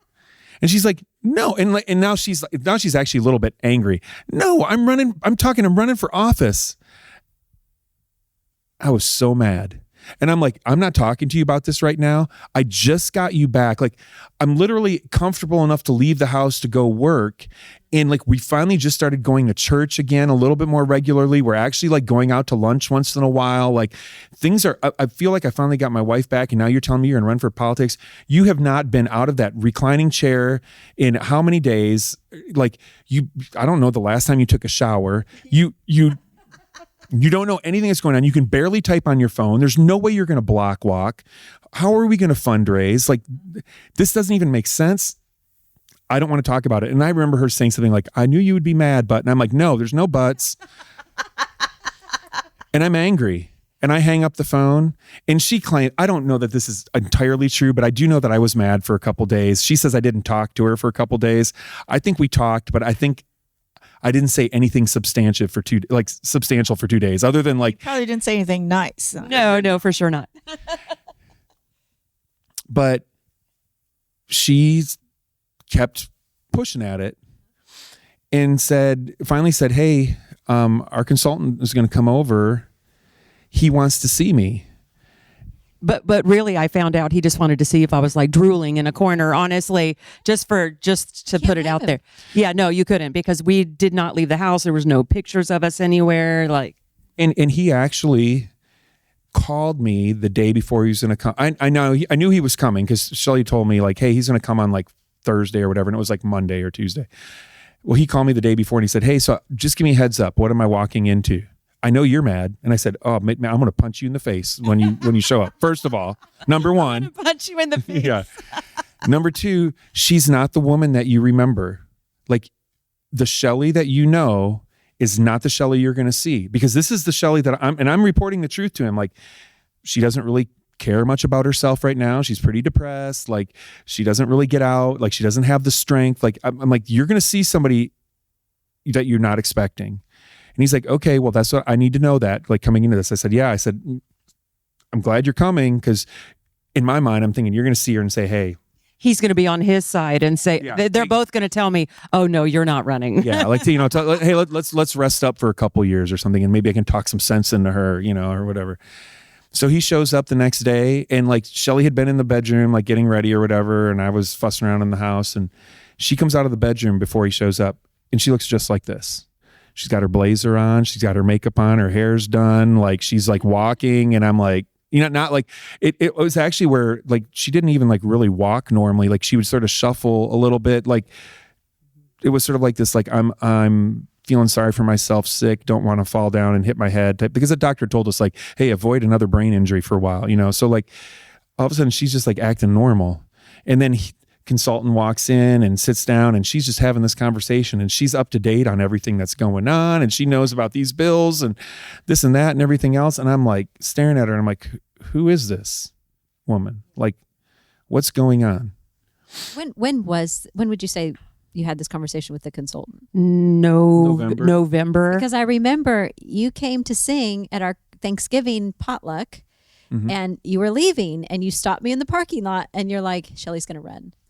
And I could tell that you were not, I mean, you put on the happy face, supportive husband, all that kind of stuff. But we got home, and I said to Fred, Tim is not happy about this. Yeah, no, and it was probably a couple, if I remember correctly, it was maybe just a couple weeks before that. But we sort of knew, even that day, we didn't make the decision. It was sort of like, okay, like, after we talked to the consultant, like, we're going to think about this a little longer. But I knew by the time we came down for that potluck that, like, yeah, this is going to happen. But I'm looking at her, and I'm like, okay, for the first time in like 8-9 months, whatever, I actually see my wife again. Not this different wife, which I was totally fine with the other wife too. Like, you know what I'm saying? Like, number two, I was good with two wives. Is that what you're? No, I'm saying like, I was, no matter where, what trajectory you were on, I was okay with it. But it was like, all of a sudden you went from being like post-stroke aneurysm Shelley to being like pre-stroke Shelley. So I'm like, okay, back. Yeah. And I mean, I had to do some serious self-introspection and some prayer. And I mean, and even when I talked to you at the, like, I'm going to be supportive of her, but at the time I'm still fighting, tangling it up with God a little bit over this and saying, like, why are we doing this again? Like, why are we going to do round 3 of politics? Like, we've already lost twice. And now we're going into this with a brain injury and all these other things that are going to be road bumps, like roadblocks for us. You must have been really, really scared. I mean, she must have been very, very convinced that she had a calling. Well, there's no stopping this woman when she's convinced of something, but it must have been scary for you, Tim. It was, but I'll just tell you, after those like 3 weeks in the hospital, and I remember the first time we went to church, it was actually Mother's Day in May. Like, Shelley decided she wanted to try to go to church that day. And I walked into church, and I looked around at, these people that we'd been around for years, been leading them in worship and stuff. And I felt different. And I tried to explain this to my pastor one day. I said, I felt different. Like, and I didn't mean this in an arrogant way, but I felt wiser. Like, I looked at all these people, and I go, oh man, I've been through something y'all haven't. So so when she's going to run for politics again, I was scared, but also like, God already put me through like what I've considered to probably be one of the worst experiences I could have imagined. So like, what is this? How hard is this going to be? Like, And so when she finally decides she's going to run, and I'm like, and I finally get comfortable with it, the messaging, and she convinced me of this. She said, "Hey, the messaging, I'm going to be different this time." I'm like, "Well, what do you mean?" Well, first of all, I'm different. I'm totally. We now pause for Julie's alarm. It's the alarm. I'm supposed to eat every 3 hours. Which means we've been in here a long time. It's on silent, but it'll still go. Oh, it's 3:00. Oh, wow. Yeah. How far is it to get to Andy's thing? We have to get there early. It's probably at least an hour or more. Yeah. So, Oh boy. We might have to put this in segments. Hour and 41 minutes? Wow. But it's such a good story. Yeah, you might have to do it in 2 segments, but we could speed it up. well, I think we're pretty close because we were talking about. I'm different. Yeah. So, yeah, I mean, once you, yeah, I think I didn't believe I was different. I knew I was different. I was different. I no longer had any fear of death anymore. And there's a lot of people living today that can't say that. And I knew for sure because God kept giving me affirmation and what I call gold stars throughout the entire time. So I knew I was doing exactly what I was supposed to be doing, and I knew we were going to win. And I never had that feeling before. I mean, it was almost like we're going to win, so it's fine. Whatever happens, it's fine. We also made sure that any room that had people in it, the first thing I told them was about God's miracle. I knew that he built that audience for us, not because of the salon, not because of running the races. Now I know, I completely understood why we have this audience now. And it's to show his miracle and to show who he is and how powerful he is. And so I didn't care as long as I shared that message. And I even told people, you can vote for me or not. I don't even care. That's not the message. The message is that you're sitting here looking at a straight up miracle. And if one person walks out believing in God that didn't, then I can, wipe my hands clean and walk out. I'm good with it. And I think people related to that. And it's a true story. Like that's all I could tell people was there's one thing that's important here. All the politics is great. We need to make sure we do all that stuff.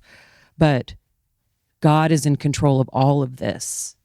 And if you're a stronger believer in that, then that's what we needed to tell you. And it was it was crazy, all of the support that came with it, all the endorsements, the Paxtons, Sid Millers, Ted Cruz coming. No one ever came out during any of the other races that we've done before. And it was almost like God showing off a little bit. Like, I told you to run, you were obedient, now watch what I can do. And it was just crazy to watch. It was a totally different race, felt completely different. And you didn't have to knock 10,000 doors. We couldn't. I couldn't physically do it. There were days that I did knock some doors just to say that I did, but I couldn't do it longer than 2 hours. I was physically exhausted for the whole rest of the day if I knocked doors. It just wore me out. But I did it because I didn't want to be like, oh, God's doing this, I'm going to sit back. That's not the plan. I did everything I possibly could do. We had people show up out of nowhere to help us, and we're just adamant about me winning. And something we've never felt or been in that position before. I don't think you said what you ran for. We ran for, in the same race that we ran 2 years ago and got spanked. We actually came back against Reggie Smith at House District 62 and were able to beat him pretty well. Mm-hmm. Yeah. So, all through this process, I'd been writing those updates, and people kept saying, oh, you should put those into a book. You should do something. And I didn't understand. I'm like, it's sort of like Shelley's story. Like, somebody said, like, hey, you should write a book about Shelley going to jail. And Shelley's like, what? Like, I opened, I went to jail, I got out. Like, there's a lot more to it. What's the story? But the same thing with this, I was like, well, we went to the hospital for a while and we did a lot of praying and we got a lot of prayers, and like she got out. But the more I started thinking about it and realizing it, in fact, I wrote most of the book and then I quit writing it. And Shelley kept bugging me. She kept saying, like, are you going to finish that book? What's going on? Well, because I was reading it to figure out what happened to me. Wow, that's an interesting perspective. I wouldn't have known otherwise. I had no idea. And she kept asking me, "Are you gonna finish the book?" I'm like, "I don't really know how it ends." But then I realized, and interestingly enough, the book ends before we won the race. It's not about. He wanted. It's not about the race. It never was about the race. But what I realized was that first of all, there's a lot of people. We got a lot of feedback from people. Of course, we got a lot of prayer, but we got a lot of testimony from people. And I got a lot of questions from people just asking like, well, hey, can God do this in my life too? Well, sure he can. But I want to tell you, one, like obedience to God and praying for something, it can be a dangerous road. Like, like it's the trial and the refinement period that you have to go through when God's calling you to something.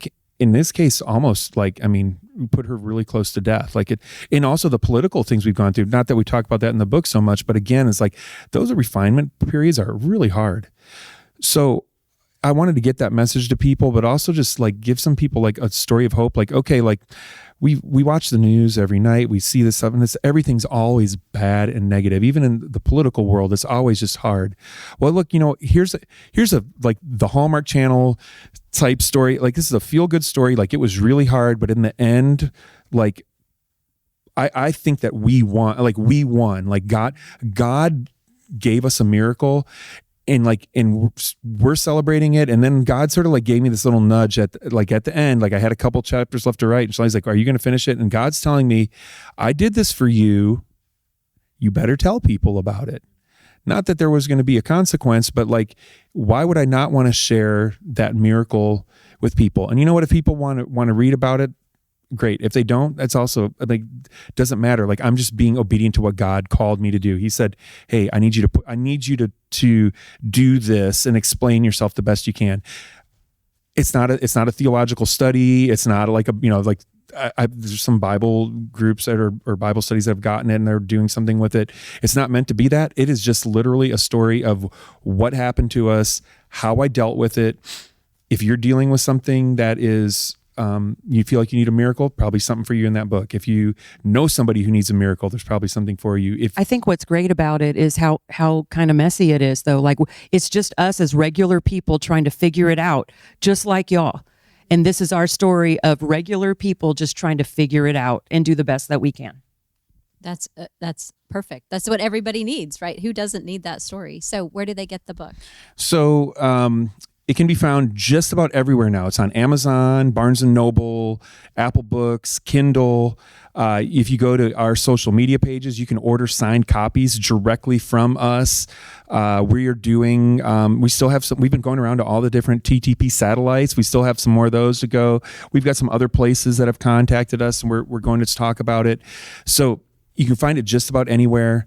I encourage people, if you, one, read it for yourself, but also I've heard a lot of people who've read it who've said, "Hey, not only did I read it, but I knew somebody that needed this and it's already helping them." In fact, a really good friend of mine I went to college with, he is suffering from a really bad and rare form of cancer. He's going to beat it. But he texted me one day, and I had no idea this was happening, or that he was going through this. And he said, "Hey, I want to let you know I have cancer. We were just going to sort of keep it to ourselves. I read your book. I want to talk to you about the book, but also we've decided to let everybody know. Like we're going to start praying for that miracle." Same thing. And so like, I think this is also like, I had to make that choice and it was a tough one. Do I keep our lives private? Because they're already so public. And if I tell everybody that Shelley had an aneurysm, like it's going to be crazy town. And it was crazy, but I needed to get that out there. And I think that's a lesson for all of us to learn. Like, don't be so private or so worried about something. No, and I think that you are confirming your faith in God. If you say out loud, "I know that you can heal this," then that's telling everybody, I have the faith that this will happen. That's obedience to God, and you can be rewarded for that. Mm-hmm. So that's our message. Like, hey, we want to share that miracle with you, but also like, give you a tool of hope for whatever it is. And it doesn't have to be a medical emergency. It could be anything. I mean, we've talked about that politically. Like we are in such a difficult spot right now, and we need to be praying for political races, for people to be able to have this, I don't know, the sanity to get through this. It's very hard, but this is a spiritual battle. This is not political, it's spiritual. And we need to use everything that we have, including God, to help these people win these races. Yeah. 100%. I mean, you're not going to hear an argument from me. So they do have, and I just want to make sure everybody knows, they do have 3 places you're going to be in May.